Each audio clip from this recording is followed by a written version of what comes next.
Maana ulichokifanya mwanangu, yani ulichokifanya, mimi post ya kwanza nilivyoiona tu mimi nikachukulia hizi ndo riziki zinatafutwa hivi, pale una promote link yako ya WhatsApp fresh. Sasa ulipozidisha ya pili na ya tatu mimi nikaona sasa wewe uko serious. Sasa mimi siwezi kuongea, yani hatuwezi kuongea hivyo kaka. Yaani swali lako lishafika mbali kiukweli ndugu yangu. Kwa hiyo wewe yani tukikutana tutaongea. Sasa hivi sina tena cha kufanya. Naomba nisamehe na apologize.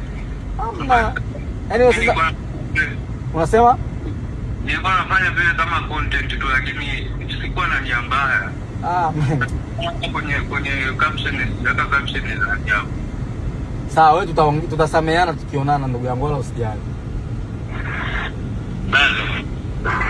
Kaka yangu, yani mimi ndo muhusika, unaongea na muhusika mwenyewe. Yani piga mahesabu, mimi ni dada yako au ni mdogo wako wa kike, unaposti kitu kama hicho. Unaona mimi nachukuliaje? Maana kwanza nimeona jana usiku nikaona tu labda huyu mtu anataka kukuza akaunti yake au nini, nikachukulia poa. Umefanya paka mablog mengine wanaanza kupost, unazoa taharuki za mambo ya ajabu. Unajua watu wanatafuta brand zao kwa nguvu gani, lakini hivyo mnajua nyaga yani amfikiriaje mnapokuwa mnafanya maamuzi yenu.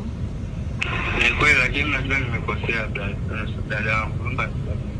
Sasa wewe ongea tu na kiredio, maana mimi nilivyoona hata siku DM sikufanya chochote, mimi nikamtumia mpenzi wangu. Maana mnanikosea sana, yani sana.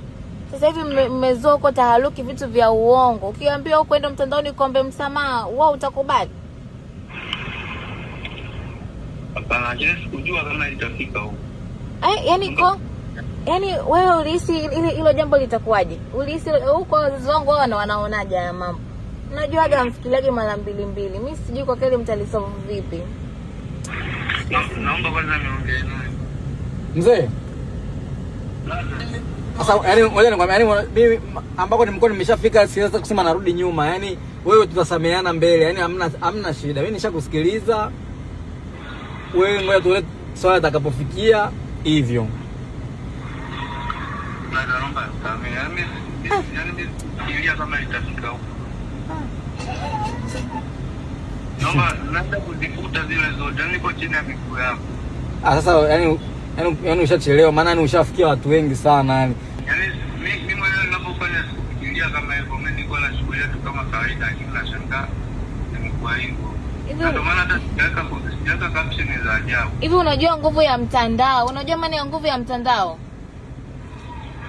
Unajua maana ya nguvu ya mtandao? Yaani ni bora pale chini ungeandika hata caption kitu kikaeleweka, yani huyu mtu kafanya hivi. Sasa yani hivi afu umeposti mara nyingi. Yani kila muda ninyonya akaunti yako naona na umenifollow, ulivyo hata una aibu jamani.